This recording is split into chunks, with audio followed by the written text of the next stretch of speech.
Hi, it's me, Tim Dodd, the Everyday Astronaut. Welcome to an exciting adventure as we're about to take our 4K production live streaming truck to two of the most exciting rocket launches in both Kennedy Space Center in Florida and Vandenberg Space Force Base in California. This is our second and likely our final video about Luna, our locational uplinking networking asset that we built in order to capture and share these historic rocket launches in the glorious 4K that I think they deserve to be live streamed in. In the previous video, we showed you the build of this ridiculous monstrosity, but now it's time we actually take it on the road, get it out to some actual rocket launches, and see how it does under pressure. So join us for a little road trip action as we take you behind the scenes and show you the good, the bad, the ugly, and putting this thing to the test for its first launches. Be sure to stick around till the end because we're gonna show you how we ended up doing with this whole thing, and then we'll talk about what types of things we need to improve upon in order to make it absolutely perfect.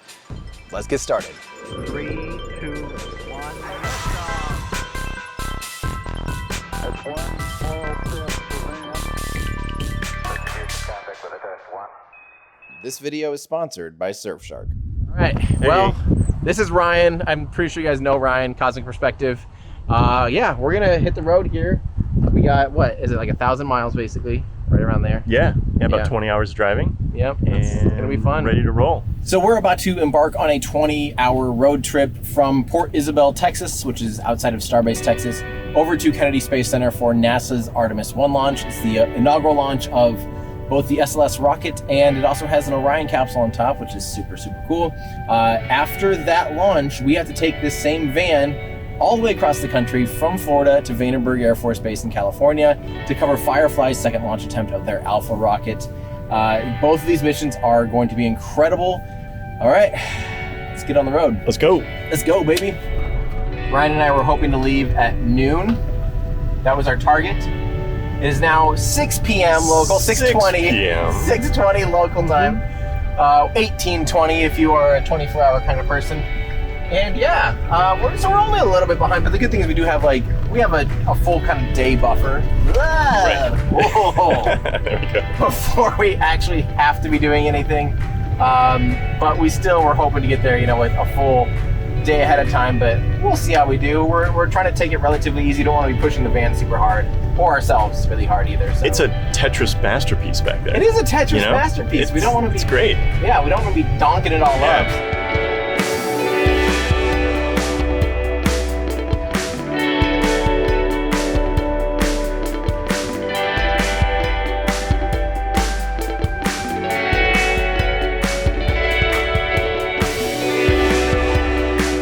Every start's a new start. Every start is a new start. Here we go, ready?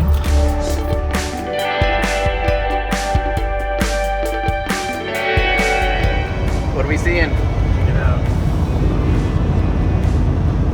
Oh yeah. That's so sick. That really is cool. It's so crazy. You can just drive by and see one just sitting on the side of the highway. We're like halfway there, about? And a little over half. Yeah, over half. Over half. Day 3 of driving. Out of a lot altogether. I released a new song, like literally it just came out while we're on the road, on the way to Artemis. So this is called Translunar Coast, and I basically wanted that, like, I don't know if you've seen like images of like Apollo inside the command module when they're out there doing like the barbecue roll, just really slowly rotating, the sunlight's beaming through these windows, and it's just this really bright, like, just crazy feeling. So I wrote a song about that called Translunar Coast. I thought it was fitting for Orion because, it's gonna be doing a Translunar Coast. So yeah, good time for a new song to come out.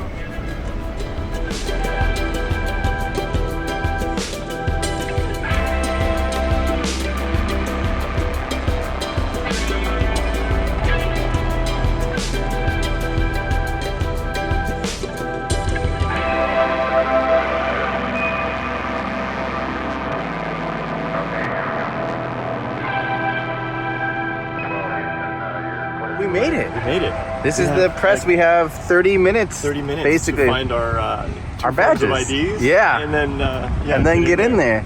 So behind us is the SLS rocket. This is NASA's most powerful rocket they've ever built. It's basically kind of made up of a lot of, not leftover parts from the space shuttle, but some parts literally are leftovers, like pieces of the solid rocket boosters. Those segments are from the shuttle program. The RS-25 rocket engines, there's 4 of them instead of 3 like on the shuttle, and they literally flew on shuttle missions. But so it's fun. For me, I never got to see a space shuttle launch. I technically did when I was really little. I happened to see, did you know this? I happened to see Hubble launch when I was a little kid. We were on vacation. My dad had us, we stepped out in the parking lot and watched a rocket launch, you know, watched the shuttle. And I was like, wee, you know, I was 5 or whatever. And barely remember it. But technically I have seen a shuttle launch, and technically it was the launch of Hubble, which is incredible. We're setting up a 6K Z-cam here. Vertically, actually, we're being some naughty naughty boys out here. TikTok coming soon. We're gonna do yeah, it's gonna be 6K. That way we can crop in and kind of track the rocket as it goes up, shooting pretty wide. But it'll be a really cool shot, hopefully, and we can still shoot it in 60 frames per second, which looks pretty nice. So yeah, we're staking the tripod to the ground as one does. We've got these cool remote timers here and a pretty large battery pack that hopefully will last through the launch window. I am an orientation specialist, a rocket orientation specialist, someone that's reasonably decent at knowing the vertical, the pointy end up and the flaming end down. And so I've seen a handful of these things, and yeah, that's a big old rocket. This is, I just realized right now, this is the largest rocket I've ever seen fly. I mean, obviously most people out here, almost everyone out here. Why did I not even like think about that? This is a big rocket. This is a huge rocket. This is BFR. No, that's not this one. It's not this one? Check this out. Over there, that of course is pad 39B. That's where SLS is. But if you look to our left over here, you'll see pad 39A, and that's currently where SpaceX is launching Falcon 9, Falcon Heavy, Crew Falcon 9 launches with Crew Dragon, but they're also working on their new tower over there that's going to be launching Starship at the same complex inside pad 39A. Pretty great view, and back there you see the vehicle assembly building. I mean, this is about as cool as it gets. We've taken over our Airbnb, and we're going to pre-set up our gear, and then we're going to reload it and head out to Kennedy Space Center, because there's actually a bonus launch tonight. SpaceX is launching a Starlink mission. I think we officially made it. That is the vehicle assembly building right out the window over here. The van made it across the country, basically, on the first leg of the journey from Texas to Florida. We made it. The van made it. Luna, you did good. You did very good. That is the beautiful, historic vehicle assembly building. So cool to see in person. It's so massive. It's just hard to even fathom how big that thing is. It's cool, you know, SLS rocket rolled out from there.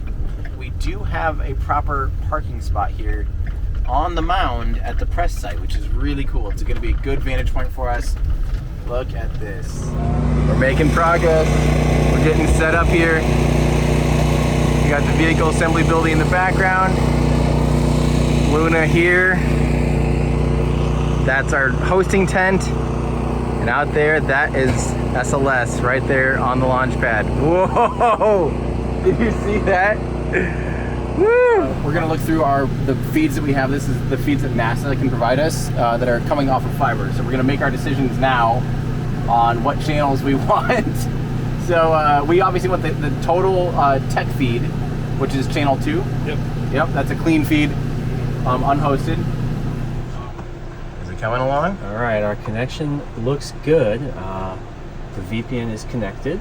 Ooh, our VPN's up. Speaking of VPNs, that brings up the sponsor of today's video, Surfshark. We utilize VPN technology in Luna like crazy to do all sorts of important things. But did you know you can actually utilize VPNs in your everyday life? Surfshark creates a virtual tunnel between you and the websites you visit. Not only can this help protect your identity and personal information, it can also mask or change your location. This is super helpful if, say, you're traveling to a different country and you want to watch your favorite shows back home. Surfshark can make it look like you're still home by switching your IP address back to your home location.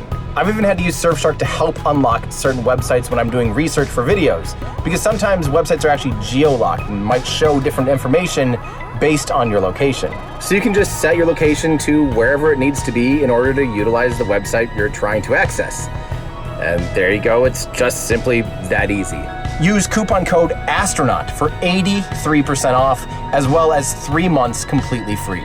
We've got a link in the description for easy access right below. Thank you, Surfshark, for sponsoring this video. We're still in here kind of working on setting some stuff up and getting things online, but we actually have a couple of guys down in the lower parking lot to try and set up with our tracker to see if they can get some practice tracking tonight's Starlink mission. So let's go check in with them and see how they're doing. So it's Ben's never seen a rocket launch. We're a minute away from it launching. Nick's and Sweeney's never seen a rocket launch. And here they are. Yeah, we'll just take these off. Going crazy, crazy boys. Yep. Abort our tracking test. Take it in. Crap. Let's just watch. 4, 3, 2, 1. Engines full power. Here goes. Starlink 423.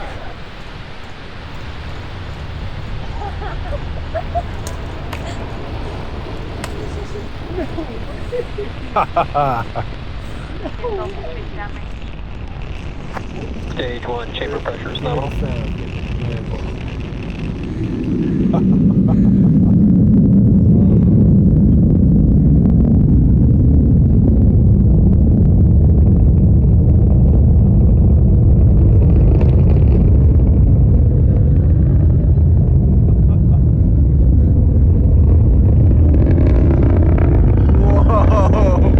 Okay, that is awesome. Dude, the light going through the clouds and stuff.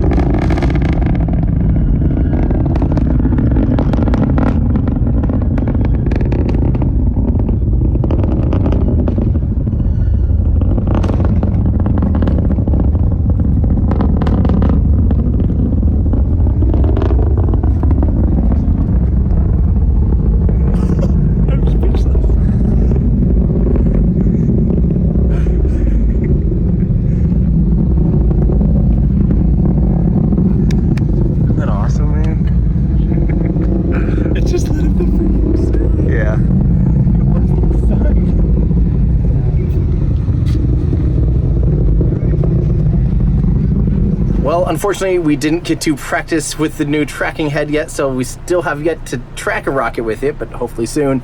But the good news is Ben and Nick saw their first rocket launch ever, which was super fun. But something really cool did happen. I want you guys to re-watch that clip of the Falcon 9 launching and listen in, because there's something that I have never noticed before. Listen for a high-pitched kind of chirping sound right as things are getting really loud. Whoa! Okay, that is awesome. What that is actually the walls and the doors of the vehicle assembly building singing along because of the acoustic energy of the rocket launch. How amazing is that? But anyway, we got the van safe and sound here, so it's time we're gonna head back to get a little bit of sleep tonight and then come back up to finish setting up tomorrow. We're gonna do a Q&A live stream with our supporters, and then it's pretty much go time already.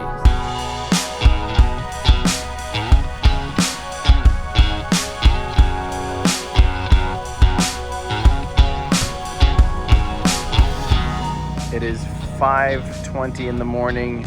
The teams have had literally no sleep. When I say no sleep, maybe a 10-minute nap from a person or two. I got a tiny bit of sleep, maybe an hour of tossy-turny sleep.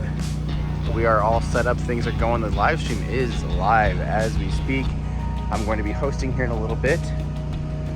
But yeah, we're looking good. All the assets are set up. Everything's great. Hi, it's me, Tim Dodd, the Everyday Astronaut. Joining me this morning is Mary Liz Bender from Cosmic Perspective. We are live here at Kennedy Space Center. We're just 3.5 miles away, 5.5, 6-ish kilometers away from the most powerful rocket NASA has ever launched. It's a scrub. It is officially a scrub? Officially. All right. Launch director called it. Launch director called a scrub for today. It is officially not launching today. So, friendly reminder, stick around if you want a few more questions answered. The number one question right now is, when is the next opportunity? September 2nd is the next possible opportunity. September 5th after that. We will learn more today if they even think, we'll learn more today if they're going to try again on September 2nd or September 5th. because there is a small chance that this is an issue that they just simply say we have to take this back to the vehicle assembly building. So this is T plus 1 day after a scrub. Monday's launch attempt of Artemis 1 was scrubbed, and that means that we have to reset everything. And there's still, the teams at NASA are still trying to figure out what exactly is going wrong and whether or not they're going to do another attempt at this point. So we have everything kind of on like a, I would call this production purgatory, because we don't know whether or not we are going to be totally tearing down and leaving. Like, is this, if the rocket rolls back to the vehicle assembly building, we're leaving. Like, I kind of hope it scrubs, and I hope they go back to the VAB, because I don't know if we can set this all up. We're gonna lose Ben, we lose Andrew, we lose Mary Liz. We lose 3 people if it goes on Friday. So that's almost half of our entire team gone. So I really kind of at this point hope we got a great run of this. Honestly, I'm almost treating Artemis as a test run for Firefly at this point. Obviously Artemis is a really big deal, but I'm kind of treating this as a test run for Firefly. Because Firefly, we are the only provider of the live stream, so we have to do it well. So I guess we're getting our practice in now. Good morning. It is a little after 6:30 a.m. The morning of the second launch attempt of Artemis 1. So you know how we don't have a producer, or our normal producer, Andrew. Of course, when he's gone, everything goes to crap. Like, things, and it's so funny, we call him, he's like, well, what'd you change? We're like, we literally just turned it on and stuff is just not working. For now, our overlay is just not, it was totally up. Nothing changed, and all of a sudden it's just like, I'm done. We're not gonna work. We're technically live right now. We still have no overlays. We have no countdown clock. We have no like any information. We have no thing saying Tim will be on screen soon. It's just simply a feed.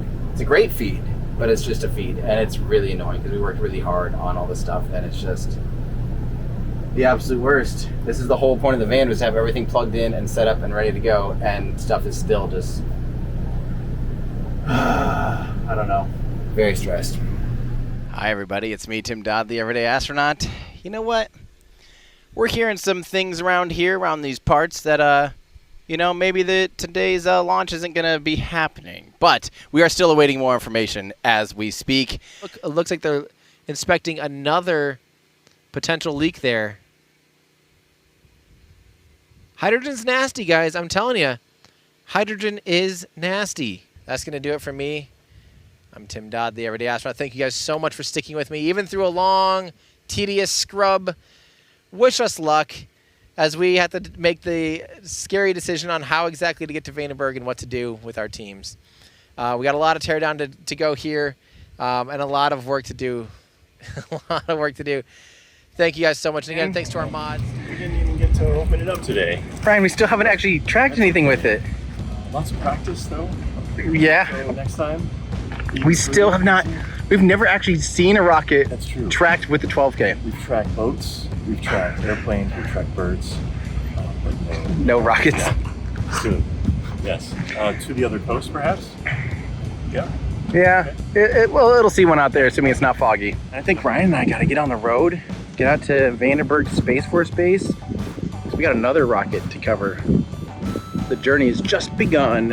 It's 5 hours after the scrubbed launch attempt, and we made this scary, scary call to start just packing up the van and start trying to get on the road for Vandenberg, despite even not really knowing what they're gonna be doing with SLS, but we just heard word in the press conference that they are going to be rolling it back to the VAB, which means we made the right call and we can get on the road for California and not even have to worry about missing any action here at Kennedy Space Center, which is a huge sigh of relief.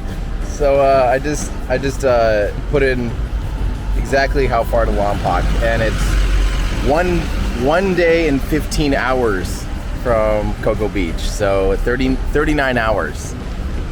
It's not that far. it's almost as far as one could travel across the United States. It's literally about almost. I mean, you could do a little bit diagonal. further, Alaska. Yeah. You know. Yeah, that's. I guess we better get going. That's a lot of driving. We're in Houston, Texas, and we just got an interesting phone call. A certain network, I don't know which one, is, I guess, upset that there's a van running around out there with a logo that is not our logo. and I guess it's our job to take the logo off. So we were advised to get some spray paint and remove the logo, so that's what we're gonna do.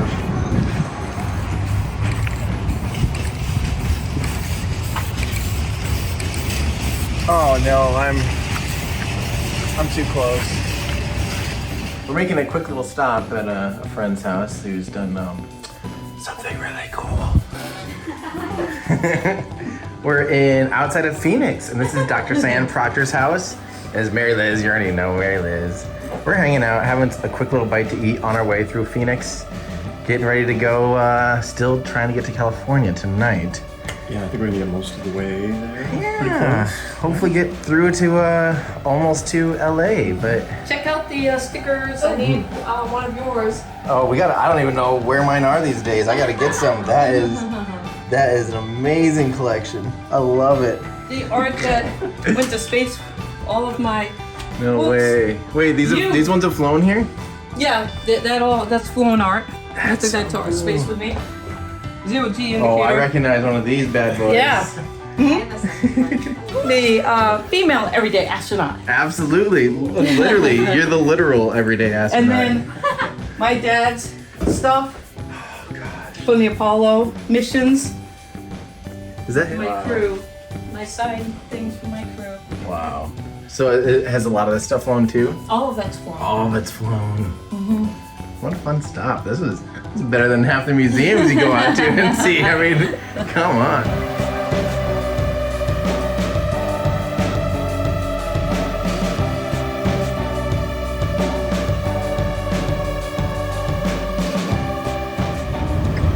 Yeah, baby.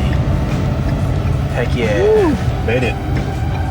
Getting there. Real close.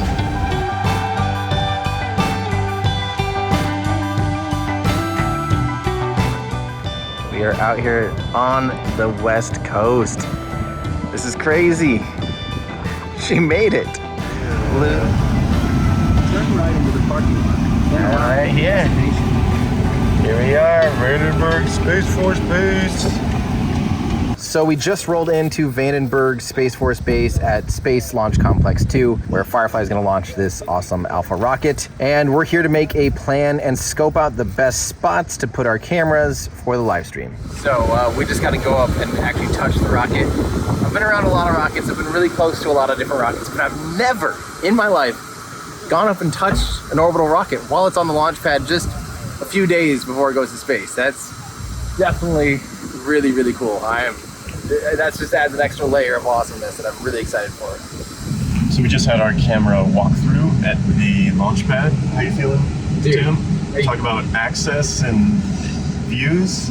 Yeah. Oh my God, gorgeous. This is next level. I mean, both of us have been to a lot of launch pads, seen a lot of rockets, done a lot of cool stuff, but this already is like, holy crap. We've never had access to views like this. It's so nice. Yeah, we're gonna be able to put probably 6 or 7 different cameras out. We're gonna have a bunch of different views for the live stream, some high-speed recording, and just really excited about what we're gonna be able to share. I think it's gonna be like super primo, absolute primo. This is my dream. I mean, this is obviously your dream. This is crazy. This is as good as it gets. So we're out here setting up for Firefly. We're in front of this absolutely incredible NASA hangar. It's so awesome. We're plugged directly into it for our internet and our feeds. Actually, let's do a rundown on how exactly we have everything set up and how we're actually getting the feeds from the launch pad to the van. We ended up utilizing every single tool we have in our shed, even things that we didn't even intend to bring out, we actually are relying on now to run this show. So let me give you guys a little rundown here on where we place the cameras and how we're doing it. So with the pad, we have 4 Zcam E2 M4s that are our main cameras. We'll actually set up even more Zcams than that Ryan will use just for recording, and he even has a few more cameras that are just for very high speed recording. But for our stream, we just have 4 Zcams placed around the pad. Now the Zcams only have HDMI outputs, which just is not great.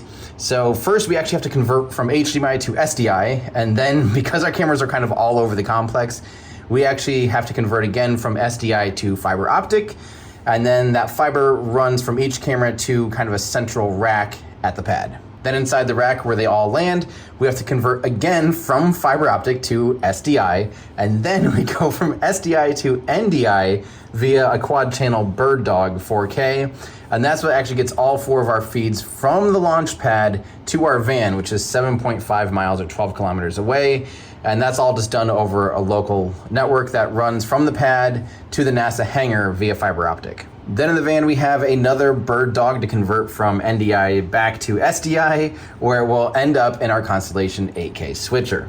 Then we're also getting 6 feeds from Firefly for those on-rocket shots and additional pad shots, as well as amazing infrared tracking cameras from the range that are going to be vital for the fog out here that will inevitably obscure pretty much any launch. Look how good these shots look. They're so stoked. The shots look amazing. Yeah, can we try one? There you go, that's better. Should we go a little bit lower? So here's what it looks like from the host seat. We are T-minus 1 hour and 30 minutes basically. The rocket's gonna take off just over there basically. And yeah, we're lined up, great view. We are currently live on YouTube actually to 5,400 people who are watching a rocket fuel up, which is pretty awesome. So yeah, we're all set up, ready to go, having one last snack here before we launch. This is the life. Our van's doing great. We're here at a NASA hangar. I mean, this is pretty great. This is pretty great. Hi, it's me, Tim Dodd, the Everyday Astronaut. Welcome to Vandenberg Space Force Base in California. I am here to bring you the official coverage of Firefly's second orbital launch attempt of their Alpha rocket. This is something I'm really excited for. Things are going amazingly here today. So let's actually start off. Please alarm. Abort. We have these 2 PHSs at 1700 PSI. Abort. Aborting. You heard it, guys. We have an abort. We will stand by for more information on why that was. The good news is, though, that we're going for tomorrow's launch attempt. Again, same time tomorrow. I will reset our stream and get us ready for tomorrow. But meanwhile, I just wanted to say thank you all for watching. Hi, it's me, Tim Dodd, the Everyday Astronaut. Welcome back to Vandenberg Space Force Base here in California. It is, if you can't hear it in my microphone, it is very windy out here, very windy. But this is the second launch attempt, the second day and second launch attempt of Firefly's Alpha rocket. We actually, unfortunately, right at the top of the hour here, we do have an update that today's launch opportunity is scrubbed. So we get to tear everything down now because we had a second scrub for Firefly. Which is not ideal for anybody, but the next opportunity is in basically a week. So we're gonna see if they get a chance. We're basically just tearing down as much as we need to, but not tearing down all the way. So we're really, really fortunate to be able to kind of keep things more or less set up. So unfortunately, Luna and our tracking and our setup still, as of today, has not seen a rocket launch. We're at 4 attempts so far. We still haven't seen anything fly yet. That's on it. I mean, it's pretty normal, frankly, for the in the aerospace world. We're used to scrubs, but it still stings a little when you're trying so hard to catch a rocket launch, and all the setup that goes into this. I mean, just look at all the stuff we have to tear down and set up, and cables galore, and just everything. So frustrating, yes. But at least both rockets that we've tried to catch so far are still intact and will fly in the relatively near future. So yeah, we'll see. It's been a little over 2 weeks since we were out here for launch number 2, and now we're resetting again. I actually flew out to Montana real quick to ride in a fighter jet with the Polaris Dawn crew, which was absolutely amazing. You have to watch that video, it's so fun. And now we're out here again to reset for launch attempt number 3. Hi, it's me, Tim Dodd, the Everyday Astronaut. Welcome to a little bit chilly Vandenberg, California. I am here with a beautiful rocket sitting on a launch pad, and everything is looking fantastic. We are here. 5, 4, 3, 1. Oh, abort. Vehicle abort. Safing the vehicle. So yeah, so the rocket is safe. Everything's looking good for a detank, and hopefully, things get figured out tonight and give the teams a little bit of time to work on reset the rocket and get it ready for a launch attempt tomorrow. Fingers crossed. So hopefully tomorrow we break the curse and we get to see we get our Luna van able to actually see a rocket launch. That would be, there we go, Luna. Maybe you'll actually see a rocket fly. Hey, maybe tomorrow night it'll be clearer and we'll actually have better tracking assets for you guys too. So that would be awesome for us. We've come out all this way we drove the van from Florida to California in just 3 days. It would definitely be it'd be fun to be able to get some really high-end, high-quality tracking footage out of this.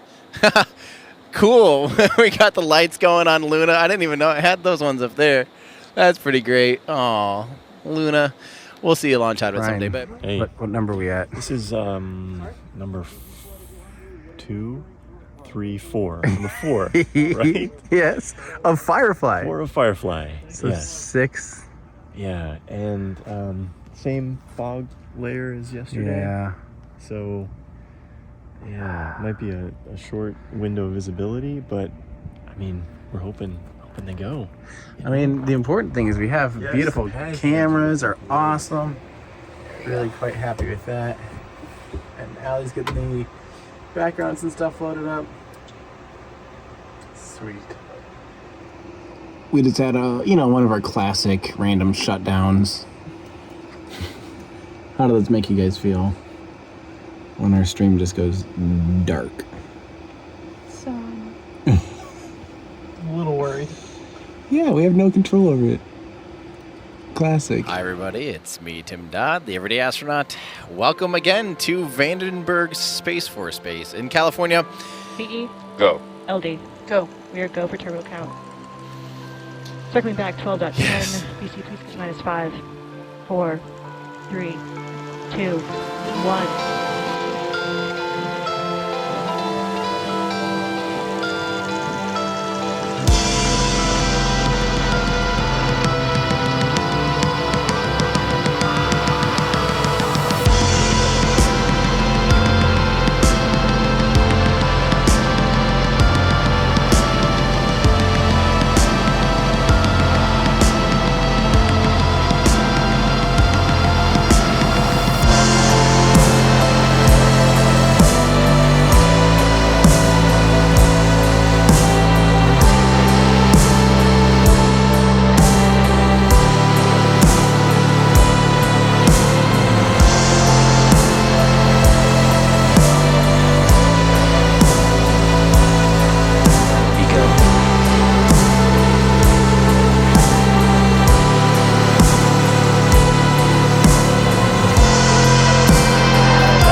Confirm stage 2 ignition and shutdown.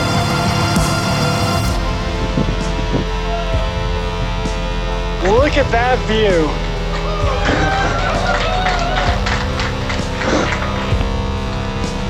On C1, orbit achieved. Alpha's in the block.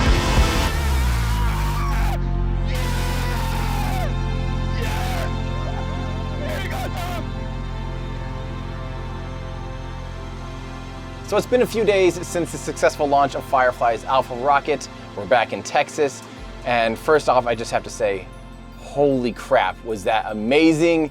Huge congratulations to Firefly. That's such a big deal to make it to orbit on just their second, flight attempt ever. Absolutely incredible. Such a huge honor to even be a part of all of that. And how amazing was the slow-mo that Ryan ended up recording. Just absolutely gorgeous. But there's even better looking stuff over on their Cosmic Perspective YouTube channel. So be sure and check that out because there's even better slow-mo, amazing shots, and even some VR that you can find through their Patreon and stuff like that too. So yeah, Cosmic Perspective, go find them.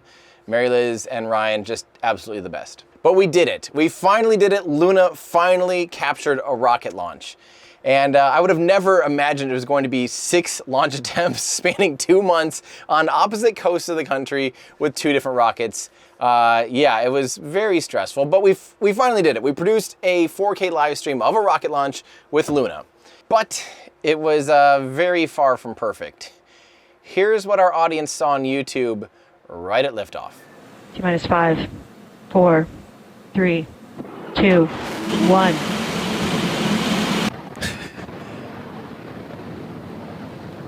It's off the pad. We have nothing on tracking yet. There it is. 4's got it. Oh.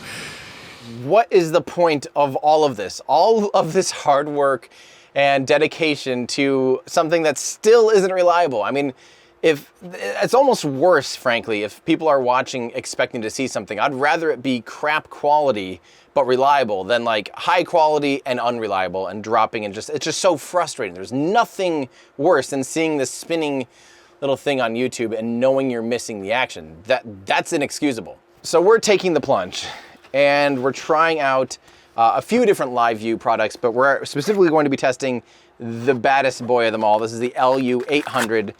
This thing has 8 SIM cards with priority data on a handful of them. It can, of course, do 12G SDI. It has dual internet, Ethernet ports and dual Wi-Fi. And then it can bond them all together. And this thing is not only, you know, is this like the industry standard, this is what news stations use, this is it, but it's also the support and the, you know, the enterprise class support that they offer as well. And just their bonding solution is absolutely rock solid. It's the industry standard. Now the Teradek can actually bond. You can do, you know, multiple modems and Ethernet ports and Wi-Fi, all of the things too, and then it bonds in the Teradek core. But if it's not reliable, what's the point? You know, it still has to go from the Teradek core onto YouTube, and it's not been reliable. And again, what's the point of all of this? If it's not absolutely rock solid, then I'm giving up, because I would much rather not have to buy this, because this is about the price of some new cars. But we're gonna be giving everything a try until we get it absolutely perfect. So although it was super, super frustrating to have these issues and to not have a perfect live stream despite trying so hard, the good news is we really now, I truly believe we've got the rock solid solution that we, frankly, I feel like deserve to have. And it's perfect timing because we're actually gonna be taking this van right out to Falcon Heavy for the upcoming Falcon Heavy launch, which is gonna have those amazing dual booster landings that I cannot wait to see again. Such a treat, it's been so long. But we also have the Artemis 1 launch coming up again, the next opportunity. We should have just a perfect live stream then. And best of all, we even have more fiber channels now, so we can take in more of those beautiful NASA feeds. We have ways to record some of those isolation feeds from NASA. It's just going to be amazing, and I cannot wait to see it all. We're coming up on what I think is potentially the most exciting time frame in spaceflight. And there's so much to get excited about between, you know, humans going back to the moon, Starship and rapidly reusable vehicles, and just the rest of the commercial industry doing incredible things. This is the time to all come together and watch this stuff and just hang out. So I hope that you guys join me in our coverage in the future, because it is fun for me still. I know it's a headache and stress, but I still love this stuff. And this is my passion, is to bring you guys to these rocket launches as best as I possibly can. And I'm trying my absolute best. So I hope to see you guys in our upcoming live streams. Say hi. It really, truly just means the world to me. But be sure you stick around. I promise that I'll be getting back to my deep dives that I know you guys all love. I promise there's some coming out. I've been working on some scripts. So excited to get back to the kind of regularly scheduled programming that I know you guys love and I miss making. So stick around. There's lots more to come. But to wrap this all up, I owe Firefly a really big thank you for allowing us to provide coverage of that amazing mission and capture it. And it was so fun. It was such an honor. I also owe NASA thank you for being so cool to work with and providing such amazing live stream feeds, all those clean camera feeds that spoil us all, and I can't wait to see Artemis 1 fly. It's going to be awesome. But I think I owe an even bigger thank you to Ryan Chalinsky, who did so much extra work because of this dumb van and driving it with me across the country, just being such a good friend and such a good road buddy and road warrior with me. It made all the difference, and obviously the footage is absolutely incredible. I mean, I couldn't have been doing this without him, and it's just so phenomenal. So I hope that you guys have found Cosmic Perspective over on YouTube, but also check out lots of bonus footage and VR experiences and tons of really cool stuff on their Patreon as well. But I think I owe the biggest thank you actually to my patrons. So those of you that are Patreon members and YouTube members, you guys are getting access to some exclusive live streams, early access to videos, and review links on videos so you can provide feedback before they go public. But yeah, there's just lots of fun stuff. So if you want to help support what I do and continue just hopefully making awesome stuff, and more awesome stuff in the future, head on over to patreon.com/everydayastronaut. Or you can become a YouTube member by clicking the join button right below. And while you're online, don't forget to check out our awesome web store for shirts like this, the full flow stage combustion cycle shirt, although a new one's actually right around the corner. Shh. And lots of other really cool stuff, such as our Falcon 9 model rockets that I promise are coming back in stock soon with a major restock of thousands in the near future. There's also our new dress wear, and there's other things like our Future Martian collection, our schematics collection, and children's clothes, just lots of fun stuff over at everydayastronaut.com/shop. And thanks again to our sponsor, Surfshark. Be sure and check the link below for more information. Well, that's gonna do it for me. I'm Tim Dodd, the Everyday Astronaut, bringing space down to Earth for everyday people.